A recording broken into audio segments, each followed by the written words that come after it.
Assalamualaikum warahmatullahi wabarakatuh. Teman-teman, kembali lagi di channel YouTube saya, Khairun Imam. Gimana nih kabar kalian? Semoga kita semua selalu diberi kesehatan, kemudahan, dan juga limpahan rezeki dari Yang Maha Kuasa, teman-teman ya. Nah, di video kali ini kita akan menyaksikan sebuah tayangan di mana salah satu tersangka klaster kedua kasus ijazah Pak Jokowi yang bernama Tifa lagi-lagi membuat sebuah analisis yang ngawur, yang ngaco, tidak berdasar, ataupun bisa kita bilang kurang data. Karena Tifa menyoroti salah satu bagian dari ijazah Pak Jokowi, yakni materainya yang berwarna hijau. Sedangkan Tifa memegang ijazah tahun angkatan 85, materainya berwarna merah. Dan sebenarnya ini sudah dijelaskan sama ketua angkatan Pak Jokowi dan juga Andi Aswan. Dan sebenarnya ini clear. Tapi ya semakin hari gerombolan ini semakin mempertontonkan kebodohannya, teman-teman ya.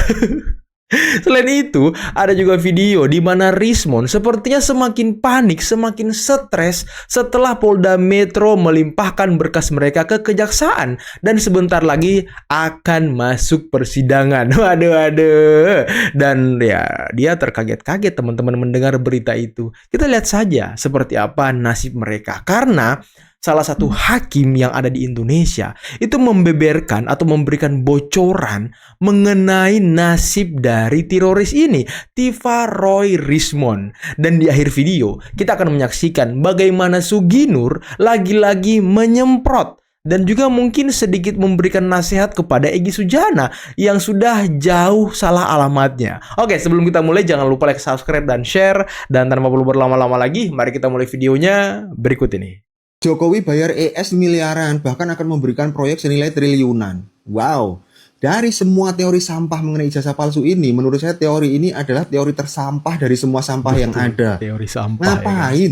Ngapain seorang pelapor membayar kepada tersangka? Jokowi itu sebagai pelapor, posisinya itu sudah 90% menang untuk menggiring mereka ke pengadilan. Bahkan salah satu klasternya berkasnya sudah dilimpahkan ke kejaksaan oleh penyidik. Tinggal nunggu kejaksaan P21 lalu akan dilakukan persidangan. Kalau misalnya tersangka yang membayar kepada pelapor itu masih masuk akal. Karena mungkin untuk supaya cabutan laporan atau supaya restoratif justice. Betul. Tapi kalau misalnya ada orang berpikiran bahwa pelapor membayar tersangka, untuk apa? Tersangka itu sebentar lagi udah berkasnya dilimpahkan ke kejaksaan. Sebentar lagi udah disidang. Nggak ada manfaatnya juga buat Jokowi. Betul. Ini menjadi pertanyaan saya dalam hal ini, maaf nih Pak Jokowi yang mengajukan gugatan. Laporan ke Polda Metro Jaya. Ke Polda. Nah, tentu dia adalah sebagai pihak yang merasa dirugikan. Korban. Nah, kalau disebutkan ijazahnya dia itu ada masalah, selama ini kita semua tahu lewat ijazah hasil produk daripada UGM tersebut itu sudah digunakan beliau ya di Wali kota. Solo waktu wali kota, gubernur waktu di DKI Jakarta, dan 2 periode di presiden. Ya, presiden. Nah, dia tidak merasa ada masalah dengan ijazahnya dia sendiri. Nah, kalau ada yang mempersoalkan ijazahnya dia itu palsu atau tidak benar, nah ini menjadi pertanyaan yang krusial bagi saya. Apa kepentingan, apa legal standing daripada orang yang mempersoalkan itu rupanya? Teman-teman semua bisa melihat dari apanya yang paling ceto welo-welo. Apa tuh? Apanya? Apa tuh? Apanya? Ya, ini sama-sama keluaran 1985. Apa yang beda? Yang jelas sekali. Materai. Ya, materai. Ya, materai merah Rp500 itu adalah sesuai dengan Undang-Undang tahun 1985. Sementara materainya Joko Widodo itu warnanya hijau, rupiahnya Rp100. Pada tahun 1985 itu ada 2 gelombang dan itu ada masa transisi, yaitu di bulan Februari gelombang 1 untuk wisuda itu tidak ada angkatannya Pak Jokowi, itu angkatan-angkatan atas, ya Senior Pak Kira-kira Jokowi angkatan berarti ya. 79, 78, 77, 76 ya. Tidak ada sama sekali angkatannya Pak Jokowi.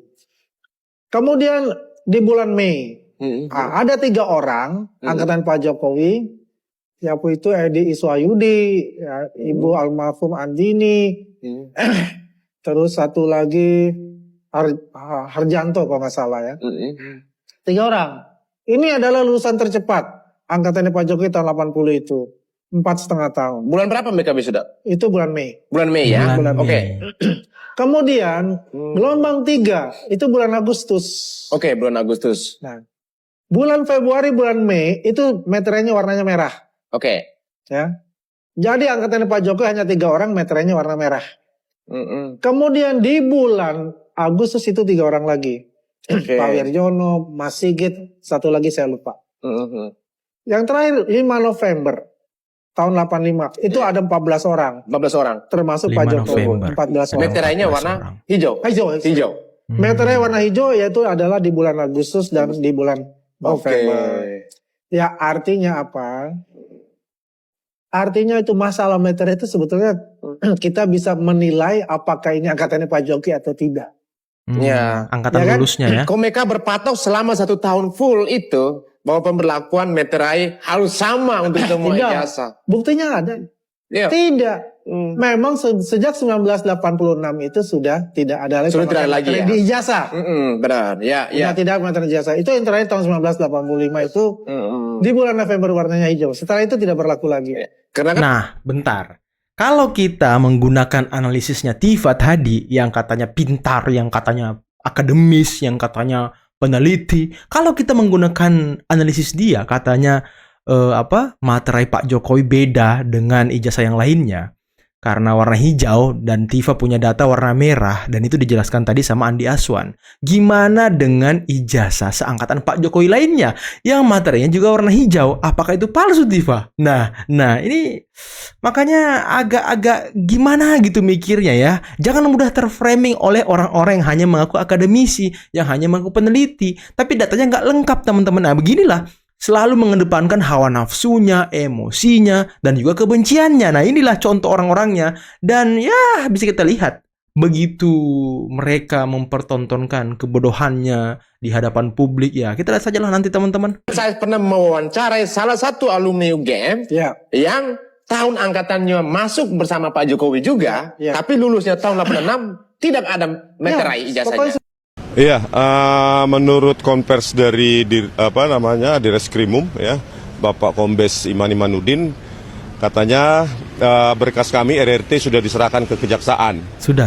Ya, bagi kami itu cukup terburu-buru. Karena Loh, kok per hari ini terburu-buru? tadi ketika saya wajib lapor, menunaikan wajib lapor, ada informasi bahwa ahli dan saksi ahli charge kami justru dipanggil. Gitu loh, akan dipanggil untuk memenuhi berkas yang kami ajukan, begitu. Jadi kami menginginkan memang perspektif yang berbeda atau perspektif yang komplementer terkait dengan apakah kami ya kebenaran tentang apakah kami itu melakukan manipulasi terkait dengan dokumen ijazah Joko Widodo, begitu, Mbak. Oke, nah ini kan ada 2 klaster ya Bang ya yang dilaporkan. Nah sampai saat ini apa strategi yang Abang bersama dengan teman-teman lainnya lakukan? Teman-teman di klaster 1 yang tidak mengajukan restoratif justice ya, yaitu kecuali Bang Egy Sujana maupun Bang Damai Hari Lubis, maka kami tetap kompak ya. Karena apa? Karena analisis akademik kami juga sangat mensupport bahwa Joko Widodo itu hanya sampai di program sarjana muda Fakultas Kehutanan Universitas Gadjah Mada. Jadi kami tetap bersama dan bersatu dan sering komunikasi dengan saya antara Bu Kurnia dengan Bang Rizal Fadila maupun Bang Rustam Effendi. Dan Bang Egy Sujana juga sering mengatakan bahwa kedatangan saya ke rumah Jokowi itu sebagaimana Fir'aun, sebagaimana Nabi Musa yang mendatangi Fir'aun. Bang Egy mendatangi rumah Jokowi sebagaimana Musa yang mendatangi Fir'aun. Oke, saya kasih beberapa poin. Itu tidak tepat dan itu tidak bisa dibenarkan dan itu sangat-sangat bertentangan dengan disiplin ilmu hukum itu sendiri. Ilmu tafsir, ilmu hukum, konstruksi hukum, macam-macam itu bertentangan. Kalau Nabi Musa, poin pertama, kalau Nabi Musa mendatangi Fir'aun itu karena diperintahkan oleh Allah, ya, berdasarkan wahyu. Surat At-Thaha ayat 43 dan 44. Dan ayat ini yang sering dikutip Bang Egy dalam memberikan hujahnya. Aku datangi Jokowi sebagaimana Musa mendatangi Fir'aun, ya, dengan dalil Al-Quran surat Thaha ayat 43 dan 44. Di dalam surat At-Thaha 43-44 itu Allah berfirman kepada Musa, datangilah Fir'aun karena dia sudah melampaui batas. Di ayat 44-nya, datangilah Fir'aun dengan bahasa yang lemah lembut, bla bla bla bla begitu ya. Oke. Dan Bang Egy itu mendatangi rumahnya Jokowi itu bukan berdasarkan firman, bukan berdasarkan wahyu dan bukan berdasarkan inisiatif siapa-siapa, tidak membawa kepentingan apa-apa kecuali hanya kepentingan pribadinya Bang Egy sendiri. Saya kecewa Bang Egy ya, saya kecewa Bang Damai Lubis. Dan untuk Bang Damai Lubis saya mohon maaf, nomornya Anda sudah saya blokir. Izin ya, mohon maaf. Salam hormat sebagai orang tua, tapi nomor Anda sudah saya blokir. Ada Bang Egy, bagaimana dia membantu saya berjuang jadi lawyer saya di sidang, macanya persidangan, palsu ijazahnya, tiba-tiba sekarang merapat apapun alasannya, sowan apapun alasannya. Ya monggo Bang Egy, monggo Bang Damai. Siapapun monggo, silakan. Saya enggak. Catat omongan saya. Karena ini antara hak dan batil. Di mata saya rezim. Bukan Jokowi, rezim Jokowi. 10 tahun yang lalu di mata saya pengkhianat. Pengkhianat Allah, pengkhianat rakyat, pengkhianat bangsa, pengkhianat negara.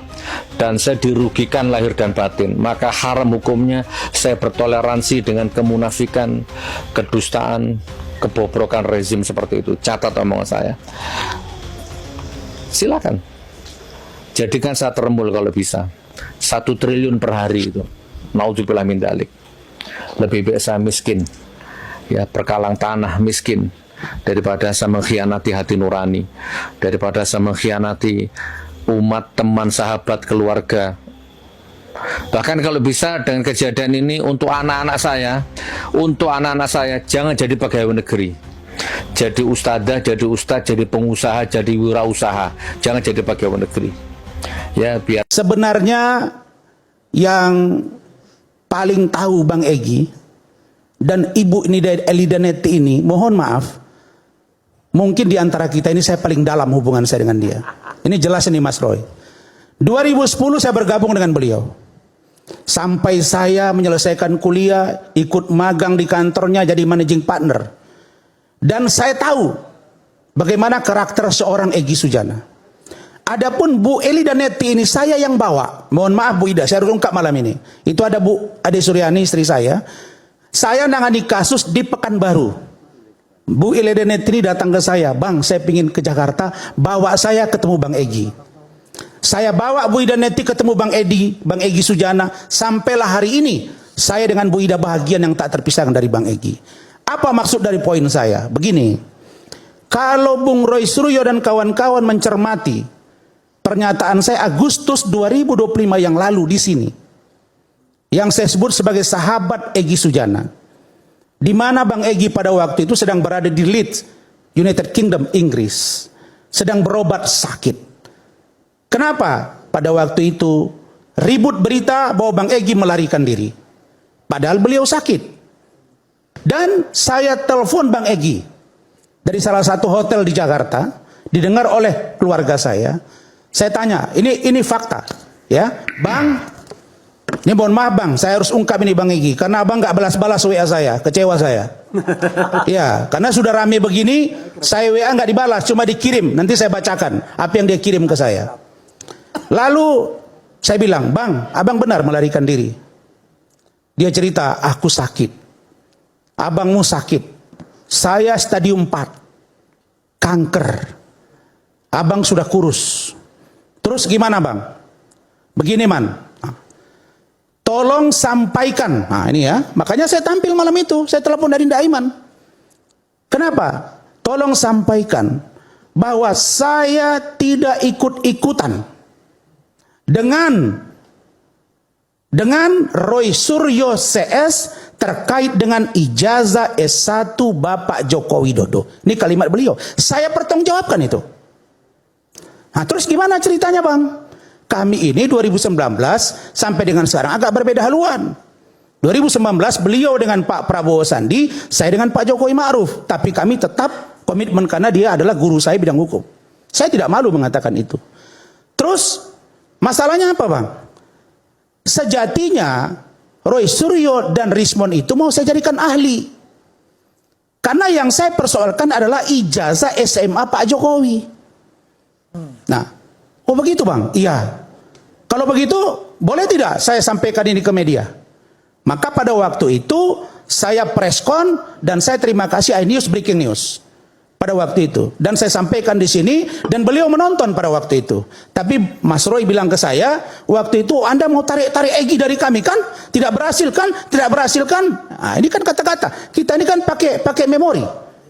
Dan kemudian beberapa hari yang lalu saya lihat Mas Roy bilang, oh kami tidak pernah sama dengan Egy Sujana. Kalau Egy Sujana tidak penting bagi Anda, tidak usah bela-bela dia, biar kami yang ngurus dia. Nah, maka apa yang mau saya katakan?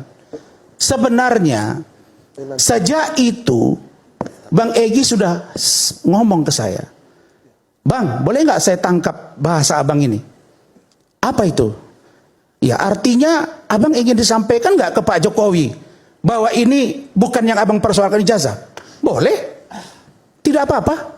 Oke, Bang, kalau begitu saya inisiatif untuk saya ketemu Pak Jokowi, gimana kira-kira?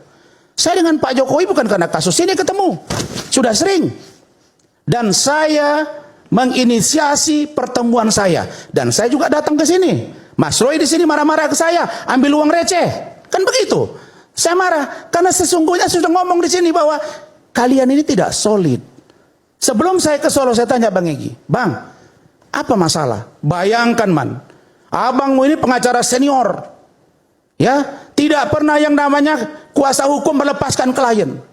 Saya itu dilepaskan oleh Khosinuddin. Jadi saya nggak jadi bagian dari mereka. Kagetlah saya. Loh, benar ini, Bang? Benar. Maksudnya dilepaskan, Bung Hosin nggak mau dampingi lagi? Dia tidak mau. Alasannya apa katanya? Kuasa hukum dari Bang Egy. Bang Egy tidak tahu. Dari situlah salah satu mulai muncul ketidakpuasan Bang Egy. Oke teman-teman, itulah tadi beberapa video yang bisa kita simak, yang bisa kita saksikan pada kesempatan kali ini. Dan gimana menurut kalian tentang ucapan Rismon yang menuduh Polda Metro katanya sih terburu-buru dalam melimpahkan berkas mereka ke kejaksaan? Waduh, setakut itukah kau, Mon? Nanti bakal disidang, bakal didakwah, ya kan? Bakal ketok palu nasibmu seperti apa? Bakal dibui nantinya kalau terbukti ijazah Pak Jokowi itu asli di pengadilan. Waduh, udah Mon, selesai kok, Mon. Dan tadi mengenai Tifa, mengenai materai, aduh ini lagu lama loh. Ini materai dipersoalkan. Dia selalu menggambar-gambarkan punya sampel ijazah yang lulus tahun 85. Padahal ya dia cuma punya yang lulus di awal-awal tahun. Tadi kita dengarkan ternyata ada 4 wisuda, 4 apa 2 gitu ya kan. Yang di Pak Jokowi itu yang Agustus November itu materainya warna hijau, yang di awal tahun itu warna merah. Waduh. Dan apakah yang wisuda di November itu ijazahnya palsu semua karena materainya hijau? Kalau kita meminjam logika Tifa ya kita sesat semua teman-teman. Makanya ya saya selalu mengingatkan jangan terlalu mudah percaya dengan orang-orang seperti ini teman-teman. Dan tadi Suginur, waduh, ada apa ini Suginur? Sudah memblokir nomor dari Damai Hari Lubis. Dan dia mengatakan Egy Sujana kalau mengatakan dirinya sebagai Musa dan Harun mendatangi Fir'aun itu salah besar. Waduh. Kasihan kali Egy Sujana, di roasting terus sama kawan-kawannya ya kan. Aduh, sepertinya emang nasib Egy Sujana makin buruk teman-teman. Tapi ya di video ini kita harus menunggu seperti apa putusan restoratif justice. Tapi saya pribadi mending gak usah gitu ya kan. Gak usah ada restoratif justice, biarin aja mereka ini disidang gitu ya kan. Dia mau datang ke rumah Pak Jokowi, udah minta maaf, oke dimaafkan sebagai manusia. Tapi ya kasus jalan terus dong, biarin aja kasus jalan terus, biar mereka masuk ya sidang nantinya, biar kita lihat siapa yang berbohong selama ini, siapa yang memframing selama ini. Apalagi ya Egy Sujana pulang dari rumah Pak Jokowi bikin isu-isu baru yang gak jelas. Ya udahlah, memang sudah sempat nasnya mereka ini tidak dimaafkan teman-teman. Oke lah, mungkin cukup sekian dulu video kali ini. Jangan lupa like, subscribe, dan share videonya. Akhir kata, billahi taufiq wal hidayah. Assalamualaikum warahmatullahi wabarakatuh. Bye-bye.